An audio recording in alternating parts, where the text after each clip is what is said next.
Bruchim Abaim, Bruchot Abaot. On est très heureux de nous retrouver chaque semaine pour un beau moment ensemble. Et en fait, hier, j'ai eu l'occasion d'exposer une idée, mais comme nous avions été assez perturbés, j'ai pensé reprendre cette réflexion et l'étendre davantage, Be'ezrat Hashem. Dans la paracha de la semaine que nous avions lue, à savoir parachat Balak, eh bien, nous constatons que Bilham a compris le secret de la force d'Israël. Comme quoi, ce peuple juif n'est pas comme toutes les nations du monde. C'est un peuple qui est divinement protégé. Il a un dôme de sécurité, une protection qui ne s'explique pas naturellement. Il a traversé tant de péripéties et il s'en sort toujours indemne. Il traverse la mer Rouge à pied sec. Derrière lui, tous ses prédateurs, tous ceux qui l'ont persécuté pendant des siècles, sont tous noyés. Israël, ou Bnei Israël yotzim biyad rama. Il sort de ce pays d'esclavage la tête haute, laissant derrière lui que des ruines. Ça, c'est quelque chose qui ne s'explique pas. Il va dans le désert, il y a de la manne céleste qui tombe, alors qu'on est dans une terre aride. Il n'y a pas de quoi boire naturellement dans le désert. Eh bien, ce n'est pas un problème. Un rocher qu'on va frapper, eh bien, va donner de l'eau. Il les accompagne pendant 40 ans. Il fait très chaud. Pas de problème. Il y a des nuées de gloire qui nous protègent et nous préservent du problème du climat, du froid glacial de la nuit, de la canicule de la journée. Ils ont besoin de vêtements, eh bien ça pousse avec eux. Ils ont besoin de chaussures, les pieds n'ont pas flétri. Rien, il ne manque de rien. Hine lo yanum velo ishan shomer Israël. Ni ne dort, ni ne sommeille le gardien d'Israël. Comment expliquer tout cela? Eh bien, Bilham va dire à Balak, sache que même les malédictions, qui étaient mon pouvoir personnel, célèbres dans le monde, Bilham était connu. Il avait fait gagner la guerre à Sichon Melech HaEmori contre Moab, grâce à ces malédictions. Alors il lui a dit, Yadati ket asher tevarech mevorach v'asher ta'or yu'ar. Je sais que tu as un pouvoir verbal irrésistible. Viens, maudis ce peuple. J'ai peur de lui. Eh bien, il lui dit, ça ne marche pas. Même ce pouvoir surnaturel que j'ai de maudire les gens, eh bien, contre le peuple juif, ça s'avère inefficace. Dieu ne s'est pas mis en colère pendant toute cette période, durant laquelle j'ai essayé de viser juste le moment durant lequel Akadosh Baruch Hu est en colère une fois par jour. Il a transformé mes malédictions en bénédictions. Tu t'imagines? J'ai dit ce que je ne voulais pas dire. Alors, il n'y a rien à faire contre ce peuple. Il a un bouclier sur lui. Il a une protection. Il n'y a qu'une seule chose qui peut marcher. C'est d'éloigner Israël de Dieu, afin d'éloigner Dieu d'Israël. C'est là qu'on aura gain de cause. Envoie les filles de Midian. Envoie les filles de Moab. C'est là que tu y arriveras. Et il en est parvenu malheureusement à ses fins. Il a réussi. Il y a eu 24 000 morts.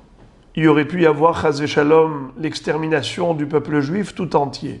C'est Hachem qui le dit à Moshe.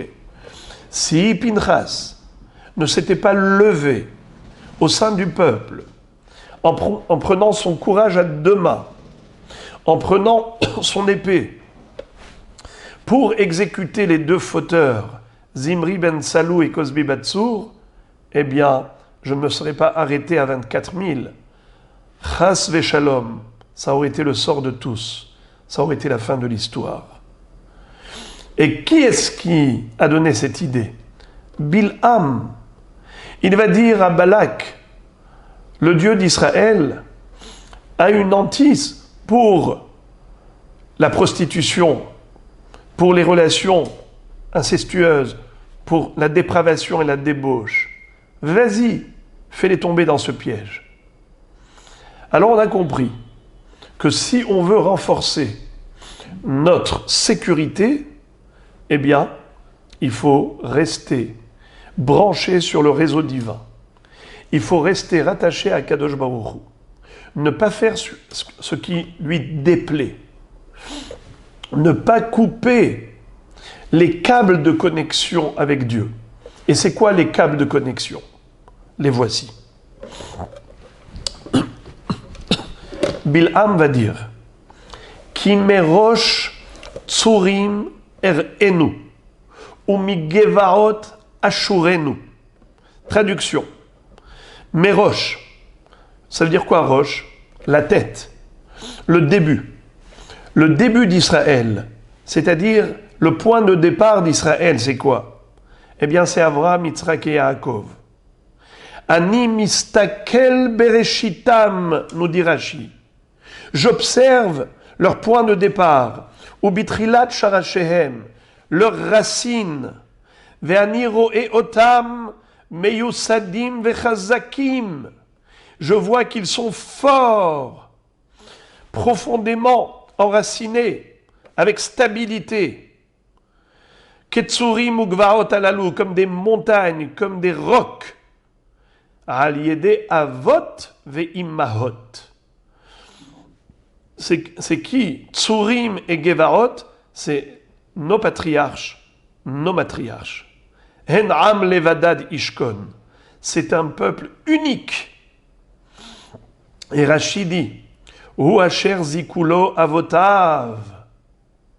C'est un héritage qu'il a eu de ses ancêtres.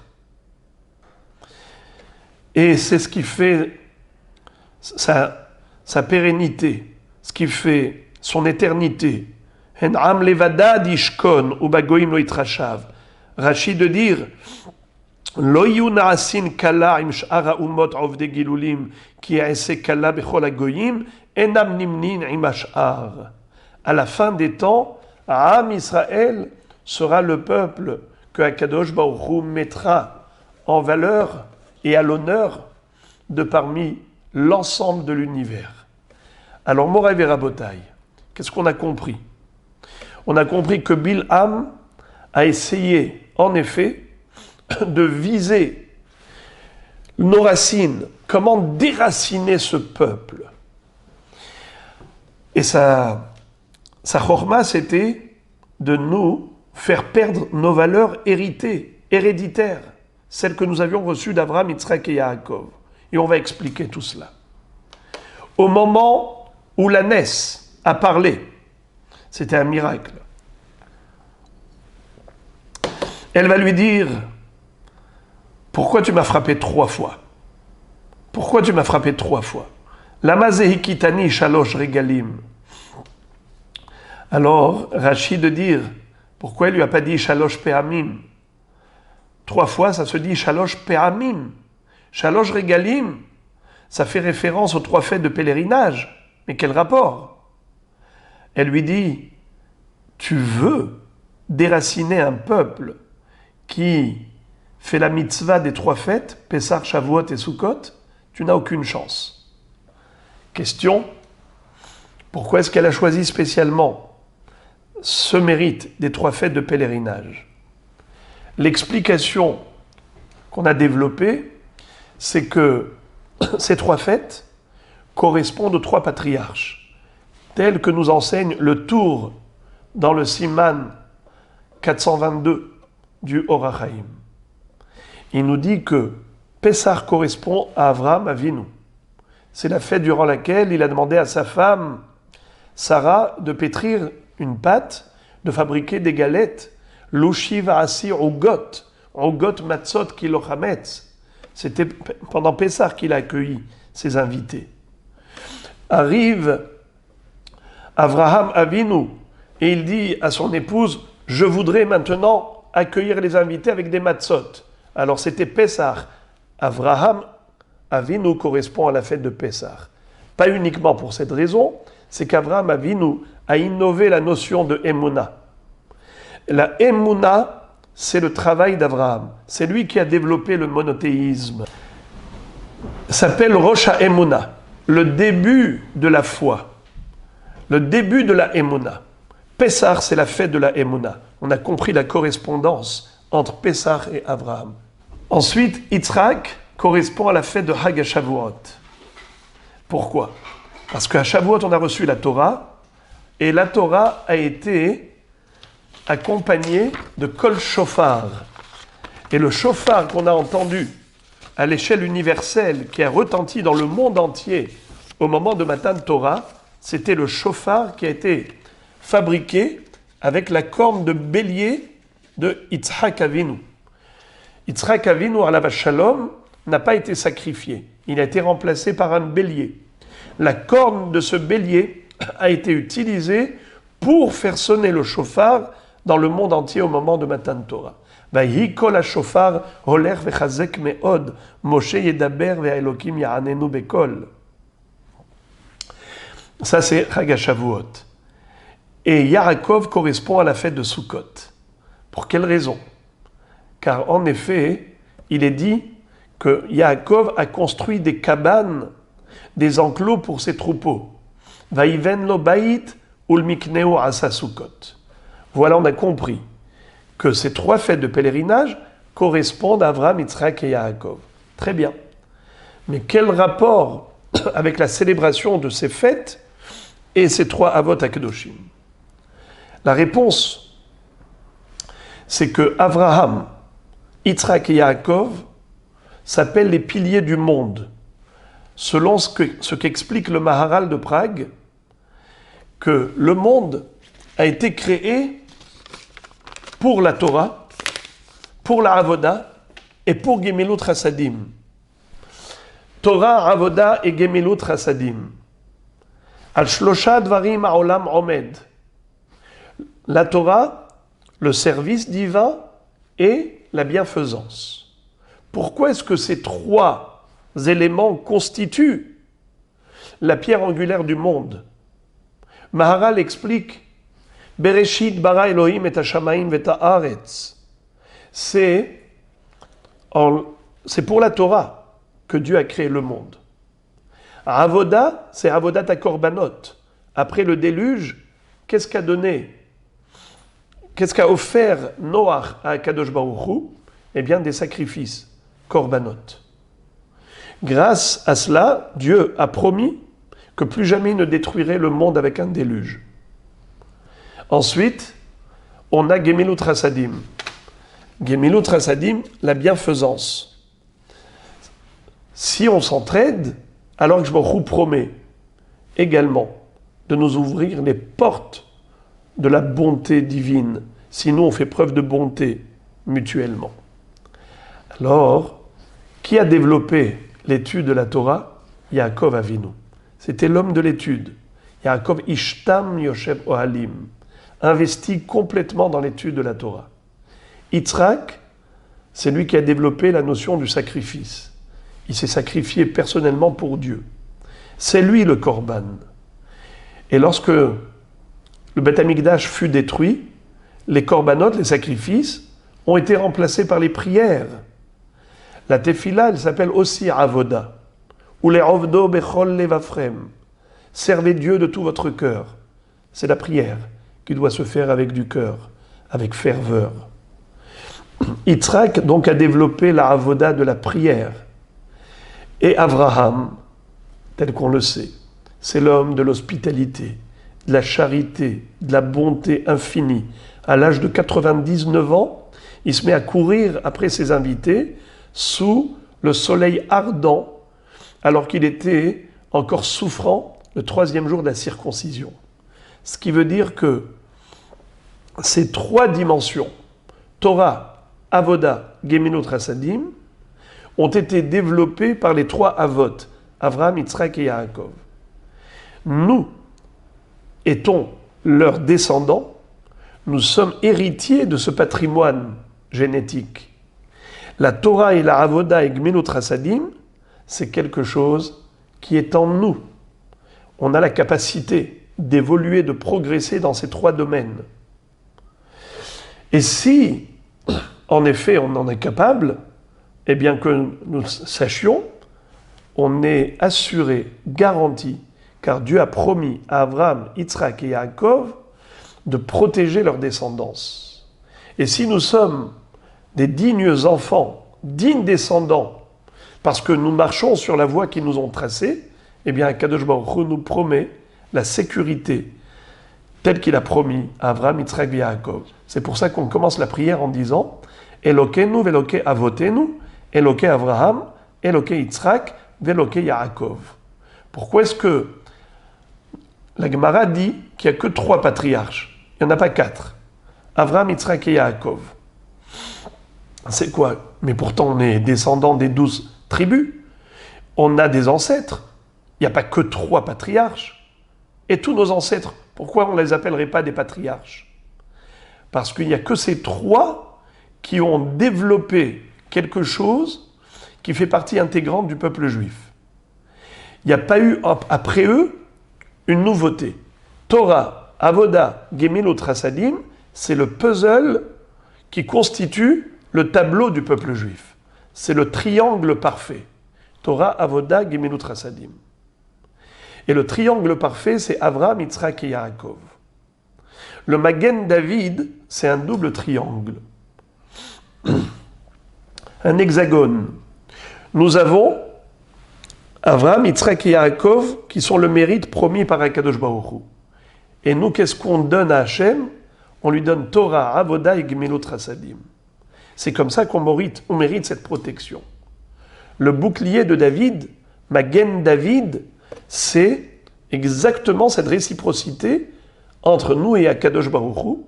Nous, on lui offre ces 3 dimensions, Torah, Avoda, Gemilut Hasadim, et lui nous promet la sécurité par le mérite de Avraham, Yitzhak et Yaakov, tel qu'il leur a promis.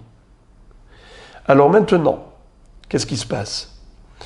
Quand on accomplit la mitzvah des 3 fêtes de pèlerinage, alors on est censé renforcer en nous et raviver la flamme de ces 3 dimensions. Mais malheureusement, très souvent il nous arrive de nous perdre la trajectoire. Et on n'est pas vraiment fidèle à ce que Avraham, Yitzhak et Yaakov nous ont laissé comme héritage. Qu'est-ce que fait Akadosh Baruch Hu? Il nous donne la possibilité de faire Teshuvah. Où est-ce que se situe la Teshuvah dans les 3 fêtes de pèlerinage? Écoutez bien. Il y a Shemini Atzeret. Shemini Atzeret, la Gemara nous dit que ce n'est pas la fête de Sukkot. Le 8e jour, qui est un Yom Tov, n'est pas Sukkot. Il n'y a que 7 jours de Sukkot. Shemini Atzeret est une fête à part entière. La preuve, c'est qu'on fait Shechianu, Vekiemanu, Vegianu, la Zemanazé dans le Kiddush, comme pour dire c'est une nouvelle fête, un nouveau Zman. Alors, à quoi correspond, à qui correspond Shemini Atzeret? Pesach, Shavuot et Sukkot, c'est Avraham, Yitzhak et Yaakov. Mais Shemini Atzeret, c'est qui? C'est David Amelech, nous disent les Mekoubalim, le Rikanti. Il nous explique que David Amelech, c'est l'homme de la Teshuvah. C'est l'homme qui a tracé devant tout le peuple juif le chemin de la Teshuvah. C'est quoi tous les Tehillim que nous récitons? C'est des psaumes de supplication. Dieu pardonne-moi, Dieu pardonne-nous, purifie-nous, accepte et agrée notre repentir, donne-nous un cœur nouveau, pur, et ainsi de suite. Il y a un livre tout entier qui s'appelle Shaharet Teshuvah, qui est basé et fondé sur les psukim du Tehillim. Car lui, David Amelech, a dit de lui-même, Ani hagever ou kama'al shekim ola shel Teshuvah. Il avait glissé une fois dans une erreur, et pour une fois qu'il s'est trompé, toute sa vie n'a fait que prier Hachem de lui pardonner, pardonne-moi, pardonne-moi. Il disait Ki pesharai ani eda, vehatati negdi tamid. Ma faute, elle est toujours devant moi. Et donc, je demande toujours à Hachem pardon, pardon, pardon. Donc, Shemini Atzeret, ce n'est pas une quatrième fête. C'est juste ce qui nous permet de revenir aux trois autres fêtes. C'est-à-dire, David Ameler, qui correspond à Shemini Atzeret, a développé la notion de la Teshuvah, ce qui permet de nous recadrer dans la dimension de Torah, Avoda, Gemilut Chasadim. Ce n'est pas une nouveauté, c'est juste revenir à l'état d'origine, à la Torah du Ham Israël, à la Avoda et à la Gemilut Chasadim du Ham Israël. Alors maintenant, il faut comprendre que si même un goy comme Bilham a compris cela, à tel point que son ânesse lui a dit « Tu n'arriveras pas à déraciner et détruire ce peuple, car il a les trois fêtes de pèlerinage, Pessah, Shavuot et Sukkot. Il a la Torah, la Avoda, Gemilut Chasadim. » Alors les amis, premièrement, parlons de la Torah, l'étude de la Torah. Baruch Hashem, combien c'est beau et agréable de voir des gens qui, même à cette heure-ci, viennent pour étudier. C'est dire à Kadosh Baruch Hu, la Torah que tu nous as offerte, on sait l'apprécier, ce beau cadeau. Et on veut étudier toujours ta Torah. On veut apprendre ta volonté. Israël oraïta avec Shabrichu hadu. Israël fusionne avec Hachem grâce au câble de connexion qui s'appelle la Torah. La Torah s'appelle, dans la Gemara, Aremiklat. C'est comme une ville de refuge. Celui qui était exposé au Goël Adam et qui pouvait se faire tuer par le vengeur de sang, du proche parent de l'assassiné, eh bien, il fuyait. Il allait se réfugier dans les villes de Aremiklat. Eh bien, la Gemara nous dit que la Torah s'appelle Aremiklat, à tel point que celui qui étudie la Torah sans arrêt, l'ange de la mort ne peut pas l'atteindre. David Ameler savait qu'il devait décéder un jour de Shabbat. Qu'est-ce qu'il faisait? Tous les Shabbatot, il étudiait du début du Shabbat jusqu'à la fin. Il n'arrêtait pas de murmurer des livrets Torah. Vous savez qu'est-ce qu'a fait l'ange de la mort? Il a remué les branches des arbres de son jardin. De cette manière, David Ameler a été perturbé. Il a dit, je vais aller voir qu'est-ce qui se passe. Et à ce moment-là, l'ange de la mort, qu'est-ce qu'il a fait? Il a retiré une marche d'escalier. À ce moment-là, David Ameler a été à un moment donné déstabilisé. Il s'est arrêté de prononcer des paroles de Torah. C'est à ce moment-là qu'il lui a pris la Neshama. Parce que sinon, l'ange de la mort, c'est le contraire de la vie, de la Torah. La Torah, c'est la vie, qui aime Chayenu. L'ange de la mort ne peut pas toucher à celui qui est branché sur le réseau de vie. Donc, grâce à la Torah qu'on étudie, on est lié à Dieu, source de vie. À Avoda, la prière, pareil. Qu'est-ce que c'est que la prière? Tefila, c'est comme Petila. Une Petila, c'est l'attache, c'est le fil qui permet d'attacher. Petilim, Naftule Elokim Niftalti. Les pétilim qu'on attache au talit, c'est quelque chose qui s'attache. Petila. La tefila nous rattache à Dieu. Quand on prie Hachem, quand on épanche notre cœur devant lui, quand on pleure en plus, on fait couler des larmes et on brise notre orgueil devant lui, en réalisant pleinement qu'on n'est rien sans lui, alors, à ce moment-là, on fusionne avec Hachem. La tefila, c'est petila, c'est se rattacher à Dieu. C'est ça la force de la tefila. Et qui a développé cette mida? Yitzhak. Donc Yaakov a étudié la Torah pendant 14 ans, non-stop. Il ne s'est même pas allongé pour dormir. La première fois où il va s'allonger, c'est sur le mont Moria. car Dieu a fait coucher le soleil avant le temps pour dire Yaakov va dormir. 14 ans, il est resté assis en s'assoupissant quelques minutes dans son étude. Mais pas question d'aller dormir, de s'allonger. Le Chazon Ish étudiait la Torah avec tellement d'assiduité, d'investissement, qu'un jour son élève l'a retrouvé par terre à côté de sa table où il étudiait. Il lui a dit, Rabbi, mais le lit, il est à 2 mètres. Il est à 2 mètres, pourquoi vous n'avez pas été dormir sur votre lit? Il lui a dit, si j'avais la force d'aller jusqu'au lit, j'aurais étudié encore. Il l'étudiait jusqu'à épuisement de son énergie. Ça, c'était Yaakov Avinu. Yitzhak, c'est se sacrifier pour Dieu. C'est ça la tfila. La tfila, c'est de dire, sans Dieu, je n'ai rien. Je suis nul. Le sacrifice de soi d'Yitzhak, c'est s'annuler totalement devant Dieu. Quand on fait la tfila, il faut arriver à cette madriga de sentir comme le bébé dans le ventre de sa mère. Il ne dépend que d'elle. C'est pour cela qu'on se prosterne, nous dit le Maharal de Prague, au début de la Hamida. Quand on dit Baruch Ata Hashem, Baruch, on plie les genoux. Ata, on baisse la tête. Hashem, on se redresse. Hashem Zokef Kefufim. Dieu redresse les courbés. Pourquoi on fait ça?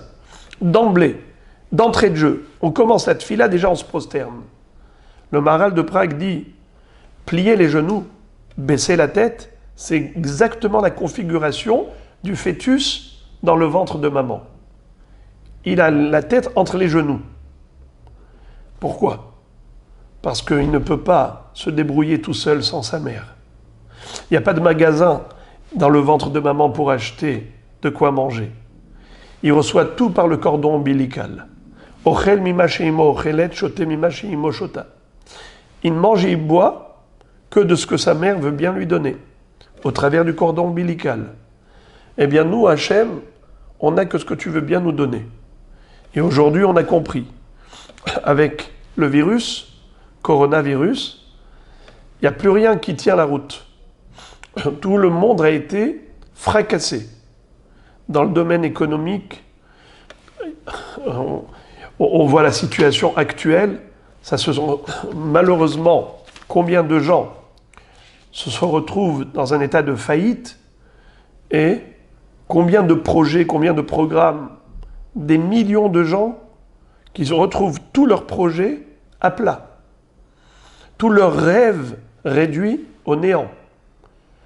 Ça veut dire quoi? Qu'Akadosh Baruch Hu a voulu montrer que c'est lui le maître du monde et que sans lui on n'est rien. Au niveau scientifique, la médecine n'a rien compris à ce virus. On essaie d'arriver à des statistiques, d'arriver à des constats, et à chaque fois il joue des tours. Il y a des réactions que personne ne comprend. Il y en a un qui a des séquelles de ce type, d'autres des séquelles de ce type, à n'y rien comprendre. Qu'est-ce qu'on a compris? Qu'on ne peut pas comprendre. C'est ça l'annulation de soi au moment de la tefila. Troisième dimension, c'est Avraham, le chesed. Chesed le Avraham. La gemilut chasadim. La force d'Israël, c'est sa solidarité, son unité, son fusionnement. Inematov umannaim shevet achim gam yachad.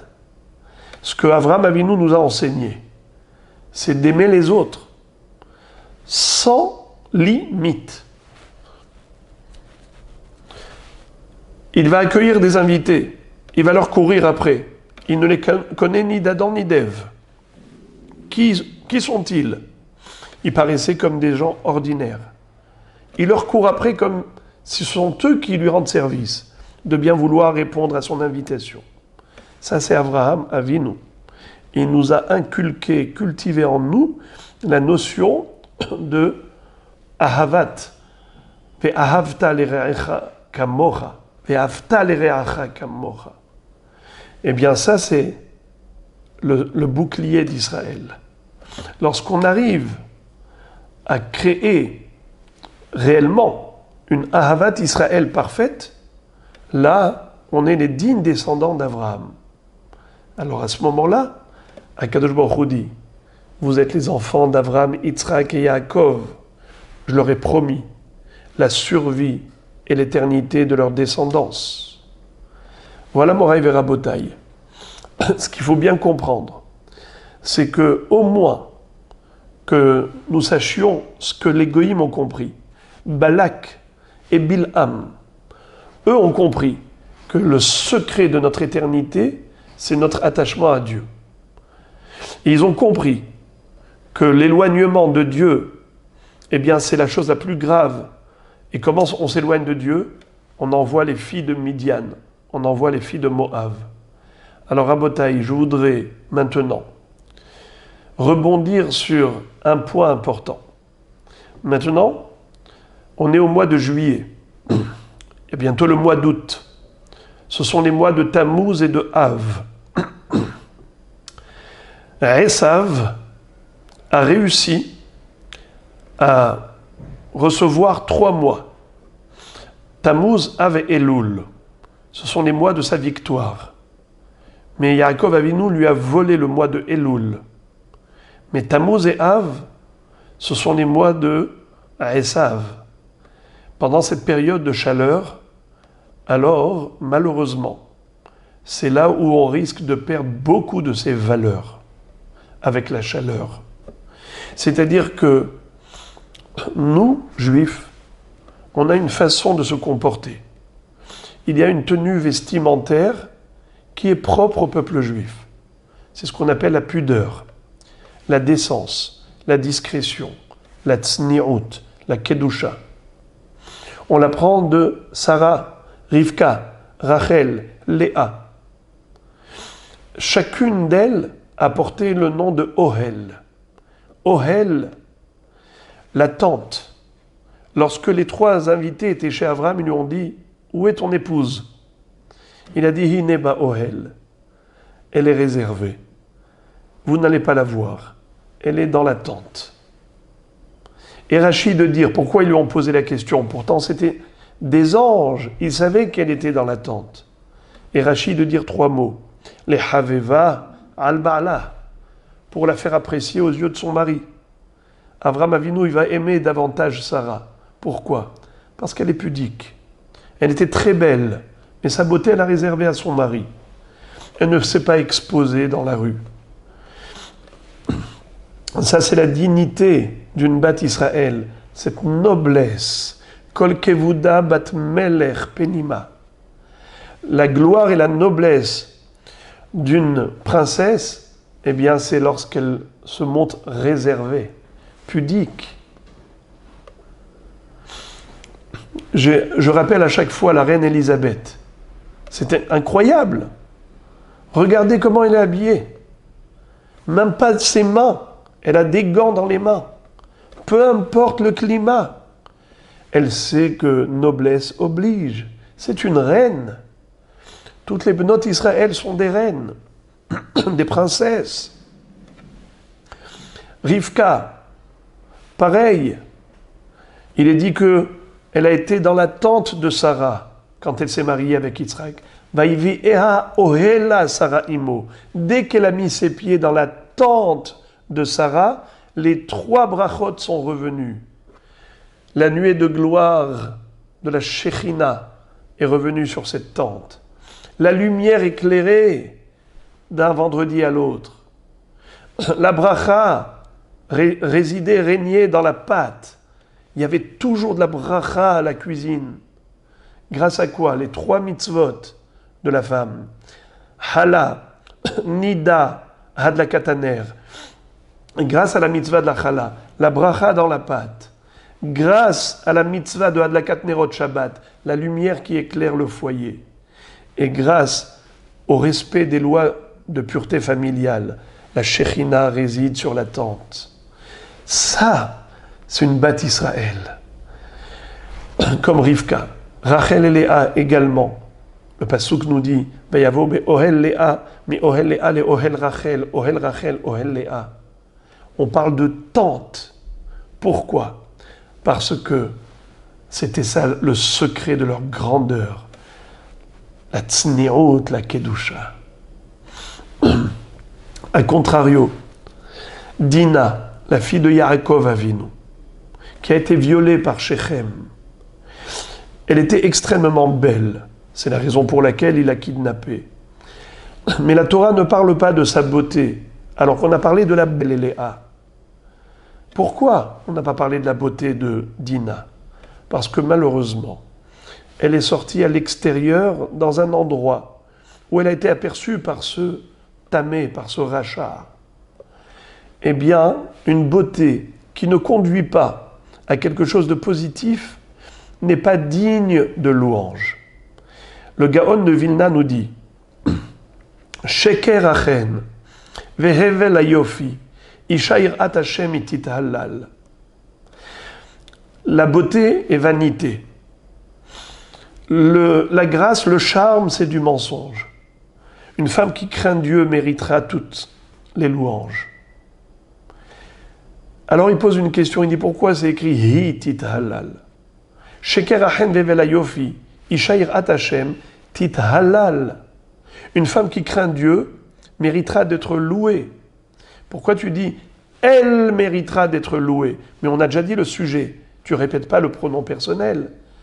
Si on a déjà dit Isha irat Hashem, eh bien on sait qu'on parle de la femme qui craint Dieu. Tit halal, elle sera louée. Pourquoi tu répètes Hi tit halal, elle sera louée? Sera louée? Réponse. Il dit le hi se rapporte au chen et au yofi. On parle de la beauté du charme. Le charme et la beauté d'une femme devient sujet de louange lorsque c'est associé à la crainte de Dieu. Sheker achen, hevel ayofi, la beauté et le charme, c'est du mensonge et de la vanité que si c'est détaché de la crainte de Dieu. Mais si c'est associé à la crainte d'Akadosh Baruch Hu, alors ça devient du coup des qualités, des vertus, dignes d'éloge. Voilà, Rabotai, le bouclier d'Israël, c'est Dieu. Hine lo yanum velo ishan shomer Israël. C'est évident. Ce peuple, sa survie est inexplicable. On est, 0,01 par rapport à la population mondiale. Et on a été persécuté, poursuivi. Tout le monde a cherché à éradiquer Israël. Jusqu'à présent, il y a ceux qui ne cessent pas de proclamer, de rayer Israël de la carte. Qui est-ce qui prend la défense d'Israël? Très peu de gens. Mais pourquoi personne n'est arrivé à cela? Hitler, pourquoi est-ce qu'il n'a pas atteint ses objectifs? Lo yanum velo ishan shomer Israël. Ni ne dort, ni ne sommeille le gardien d'Israël. Am Israël chai. Mais pour que Am Israël chai, il faut que Od Avinu chai, notre Père est toujours là. Restez en tenant la main de notre Père céleste. On ne veut pas qu'il nous lâche, alors ne le lâchons pas. Ne soyons pas plus stupides que Balak et Bilham. Eux ont compris qui est le bouclier d'Israël. Eux ont cherché à nous détacher de lui. Alors, si on est intelligent, on se rattache à lui. Quels sont les points d'attache? Torah, Avoda, Gemilut, Rasadim. Ces 3 points du triangle parfait de Avraham, Yitzhak, Yaakov. Torah, Avoda, Gemilut, Rasadim. Alors maintenant, on a la chance de pouvoir faire preuve de notre volonté sincère, de faire plaisir à Dieu. Ce n'est pas lorsque c'est facile. Ce n'est pas à Kippour que tu montres ton amour de Dieu, parce que ce jour-là tu jeûnes. C'est à Purim. C'est lorsque tu manges et tu bois, et qu'à ce moment-là tu fais des choses pour la mitzvah, et pas pour des bêtises, pas pour n'importe quoi. Tu le fais pour la mitzvah. Eh bien, c'est encore plus grand qu'à Kippour. Le Harizal dit, Kippour s'appelle Yom HaKippourim. Kippourim, c'est Kepourim. Kippour est comme Purim. Quand tu dis Celui-là, il est comme l'autre. C'est qui la référence? C'est l'autre. Celui-là ne fait que lui ressembler. Kippour ne fait que ressembler à Purim. Purim est plus grand que Kippour. Parce que à Kippour, tu jeûnes. Servir Hachem dans la souffrance, c'est quelque chose qui est assez facile. Je jeûne, je m'abstiens. Mais lorsque tu manges et que tu bois les Shem Shamaim, c'est encore plus fort. Rabotaï, lorsque, en hiver, on se couvre et on s'habille comme des juifs, comme des juives, c'est facile, il fait froid. Mais maintenant, il fait chaud, dans la chaleur. Alors, quoi de plus normal que de se décharger de tout ce qui nous réchauffe? Mais une Bat Israël qui est Bat Melech, elle est au moins comme la reine Élisabeth. Eh bien, c'est à ce moment-là qu'elle fait preuve d'une grandeur d'âme et dire à Kadosh Baruch Hu, j'ai chaud, mais pour toi je reste couverte. Ça protège tout le peuple juif. C'est ça le bouclier d'Israël. Torah, Avoda, Gemelot Rasadim. Avoda, le service divin. Ce n'est pas toujours facile. Avoda, c'est le sacrifice d'Yitzhak. Yitzhak était prêt à se sacrifier pour Akadosh Baruch Hu. Eh bien, Dieu ne reste pas indifférent à tous ses efforts. Il dit à Abraham, Yitzhak et Yaakov, vos enfants sont les miens. Je terminerai avec la belle histoire de la Gemara. À un moment donné, Dieu va dire à Abraham, tes enfants ont fauté. Abraham va dire, eh bien, qu'est-ce que je peux faire? S'ils méritent un jugement sévère, vas-y. Alors que je me dis, je vais demander alors à Yaakov, lui il a beaucoup souffert pour élever ses enfants, les 12 tribus. Peut-être que lui va trouver une plaidoirie. Et lui dit, tes enfants ont fauté. Yaakov répond, qu'est-ce que je peux faire? S'ils ont fauté qu'ils méritent un jugement sévère, alors vas-y. Hachem va dire, maintenant je m'adresse à Yitzhak. Je vois que ni Avraham ni Yaakov n'ont trouvé d'échappatoire pour sauver leurs enfants. Il s'adresse à Yitzhak. Yitzhak va dire, maître du monde, combien de temps vit un homme? En moyenne 70 ans. C'est ce que dit David Ameler dans Tehilim. Yemesh notenu bahem shivaim shana. Diim bigvurot shmonim shana. Quand Akadosh Baruch Hu veut rajouter des années en cadeau de vie, il rajoute. Mais la base, c'est 70 ans. Alors, maître du monde, dans ces 70 ans, il y a déjà une vingtaine d'années. 20 ans, depuis la naissance jusqu'à l'âge de 20 ans, la personne est considérée comme irresponsable. Le Beddin Shel Marla ne juge qu'à partir de 20 ans. Dans le Beddin Shel Mata, depuis 13 ans, à l'âge de la bar mitzvah. Mais là-haut, ce n'est qu'à partir de 20 ans qu'on considère l'homme mature, la personne comme mûre. Très bien. 70 moins 20, il reste 50. Ribono Shel Olam. Sur ces 50 ans, il y a déjà la moitié, c'est la nuit où on va faire dodo. Alors tu retires 25 ans où on passe 25 ans à dormir. Sur des 50 ans de vie, 25 ans, on est dans un état d'inconscience. On dort. Donc pendant qu'il dort, il ne faute pas. Alors il ne reste plus que 25 ans. Alors maintenant sur ces 25 ans, combien de temps la personne passe à travailler, à s'acheter à manger, à cuisiner, à manger, et ensuite aller aux toilettes, c'est-à-dire tous les besoins. Alors c'est encore la moitié de ces 25 ans. Combien il reste? 12 ans et demi. 12 ans et demi, ils ont peut-être fauté sur 70 ans. Maître du monde. Sur ces 12 ans et demi, est-ce que tu es d'accord pour un deal? Toi, tu prends en charge la moitié. 6 ans, un quart de faute, tu pardonnes. Et moi, je prends sur moi ces 6 ans, un quart de faute. Si tu veux pas, tu veux tout laisser à ma charge? Je suis d'accord. Je suis prêt. Qu'est-ce que tu veux que je me sacrifie pour toi? C'est déjà fait. J'ai donné ma vie pour toi. Je suis monté sur l'autel avec mon papa qui m'a ligoté les mains et les pieds, et j'ai tendu mon cou au couteau. J'étais prêt pour ce sacrifice. Alors, akrivit nafsha et kodamar. Alors, s'il te plaît, pardonne à mes enfants toutes leurs fautes. Voilà, Moraï Verabotaï, le secret de la survie d'Israël. Ce sont nos ancêtres, qui sont, eux, le Magen Avraham. Baruch ata Hashem Magen Avraham. Magen David. Dans le sens où nous avons des boucliers, ce sont nos mérites, le mérite que nous avons hérité de nos ancêtres. Alors, soyons intelligents. Ne perdons pas de vue l'objectif et de perdre la trajectoire. Continuons à marcher sur la voie qu'ils nous ont tracée. Soyons fiers d'être leurs descendants. Il y a des gens aujourd'hui qui, malheureusement, ont perdu totalement la trajectoire. C'est normal.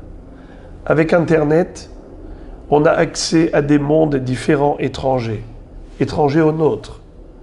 Avec Internet, les gens vont apprendre la culture des autres, alors que Israël est censé être le phare des nations.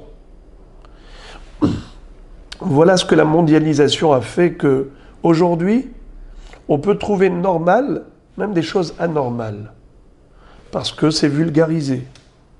Mais lorsqu'on vit dans son monde, dans le monde juif, alors on a d'autres notions, d'autres dimensions. Nos références, c'est Avraham, Yitzhak et Yaakov, Sarah, Rivka, Rachel et Léa. Regardez Israël. Prenez les lettres de Israël. Yud, c'est Yaakov et Yitzhak. Shin, c'est Sarah. Resh, c'est Rivka. C'est Rachel. Aleph, c'est Avraham. Lamed, c'est Léa. On a Avraham, Yitzhak, Yaakov, Sarah, Rivka, Rachel, Léa. C'est Israël. Le bouclier d'Israël, c'est nos avot et nos imahot. Bilham l'a reconnu. Il dit Kimerosh tsurim erenu ou migevaot ashurenu. Je vois quelle est leur force. Ils ont des rocs, ils ont des montagnes sur lesquelles ils sont installés.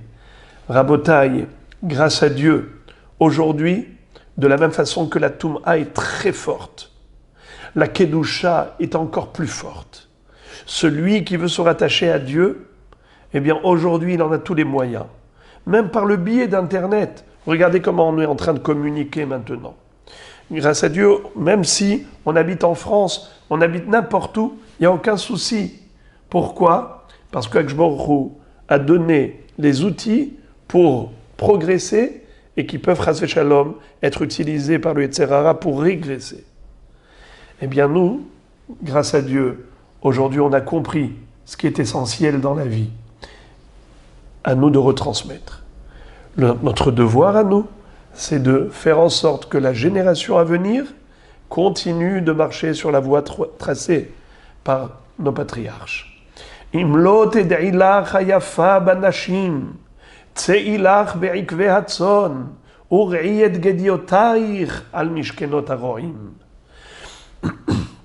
Ce passouk de Shir HaShirim, du Cantique des Cantiques, Chachamim explique, si toi, le troupeau d'Israël, tu ne sais plus vers où aller, tu es perdu dans tes épreuves, quelque part tu as le sentiment que ça y est, c'est la fin du monde, tu es abandonné, alors vers où on va ?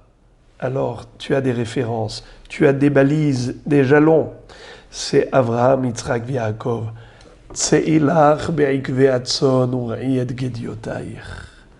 Voilà Rabotai. Si on reste fidèle à l'échelle de valeur que nous ont laissé comme héritage nos ancêtres, eh bien on n'a aucune inquiétude à avoir. Sachons que notre bouclier, il est là-haut. Ni il dort, ni il ne sommeille. Il est toujours là, à nous tenir par la main. Amzou yatsartili tehilati et sa pérou. Alors Baruch Hashem, jusqu'à présent on n'a vu que des miracles. Ces miracles continueront de nous accompagner. car notre existence est inexplicable dans le passé, et en effet, elle le restera jusqu'à la fin des temps. Quand viendra Mashiach, à ce moment-là, on se dira, Baruch Hashem, qu'on a eu cette intelligence de rester accroché, attaché fortement à Akadosh Baruch Hu. Et Hashem lui-même va exprimer son extase d'Israël et va dire, comment vous avez fait ça? Où il y a eu tellement d'épreuves parsemées sur votre chemin, et vous êtes resté authentique, kol hakavod. Comme ça, Hashem dit, Gam be'enai ipale, c'est un pasouk des prophètes, où Dieu va dire, Gam be'enai ipale, mais vos épreuves étaient rudes, nombreuses, tout le long de votre existence, à l'échelle individuelle, personnelle et à l'échelle collective nationale. Ça n'a pas cessé les épreuves, et vous êtes toujours là, fidèle à Kadosh Baruch Hu. Vous pouvez être fier de vous-même, et le jour arrivera où Akadosh Baruch Hu va mettre fin aux forces du mal. Le Yetzer Hara, comme dit Rachamim, Hachem va lui faire la shrita. Et il y aura beaucoup de pleurs. Il y aura des pleurs de joie, des pleurs de regret. Qui? Hachem va présenter le Yetzer Hara à l'ensemble de l'humanité. Il va y avoir des tzadikim, des rechaim. Les tzadikim vont voir le Yetzer Hara grand comme une montagne. Les rechaim vont voir et percevoir le Yetzer Hara petit comme un cheveu. Alors, les tzadikim vont pleurer de joie en disant « Mais comment on a fait pour conquérir une telle montagne? Comment on a fait pour surmonter toutes les épreuves que le Yetzer Hara a parsemées sur notre chemin? Tellement d'embûches, tellement d'obstacles. » Et les rechaim vont pleurer de regret en disant « Mais comment on n'a pas été capable de maîtriser un Yetzer Hara aussi petit qu'un cheveu? Comment est-ce possible que le Yetzer Hara, le même, est perçu comme un cheveu par les Rechaim et perçu comme une montagne par les Tzadikim? Eh bien parce que dans le monde de la vérité, on va s'apercevoir d'une chose, c'est que celui qui, en effet, a essayé de faire ce qu'il pouvait, le premier pas vers Hachem, Dieu l'a aidé. Alors la réalité, c'est que on a gravi une montagne, mais le travail qu'on avait à faire, c'est petit comme un cheveu. Ouvrez-moi dans votre cœur une petite porte, comme le chat de l'aiguille. Moi, je vous ouvrirai grandes les portes, comme celle du Beth Amikdash.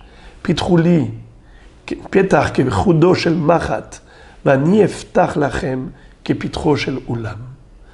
Donc, en effet, le travail qu'on a réalisé, effectué concrètement, ce que nous avons fait, c'est juste petit comme un cheveu. Ce que Dieu a fait, c'est la montagne. Mais il nous a donné cette montagne. Il nous l'a livré entre nos mains. Ce Yetzer Hara énorme, il nous l'a livré entre nos mains.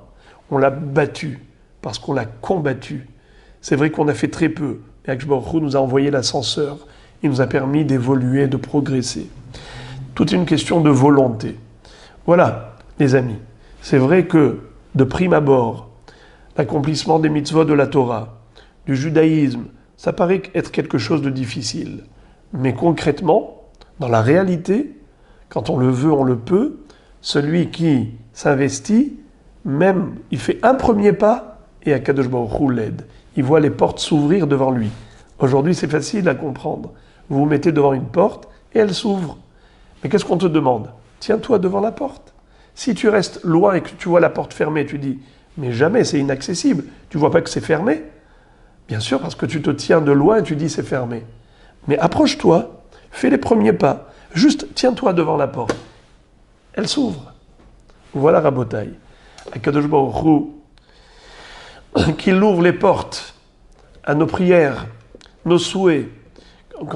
Demandons-lui de nous aider spirituellement, matériellement, physiquement, au niveau personnel, au niveau familial, au niveau national. Et Akadosh Baruch Hu peut tout. Rien n'est impossible pour lui. Il nous a créés. C'est lui qui a créé également les épreuves qui nous poussent à nous tourner vers lui. Eh bien aujourd'hui, on se tourne vers lui de tout cœur.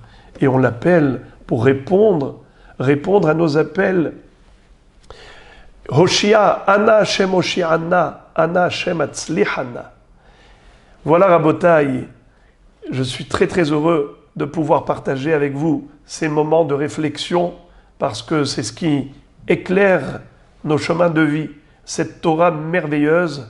Et donc, Be'ezrat Hashem Itbarach, qu'on continue d'évoluer ensemble. Hinematov uman na'im shevet achim gam yachad, toujours ensemble que pour partager du positif. Ad me'a ve'esrim, ad biat HaMashiach, bekarov biyamenu. Amen ve'amen.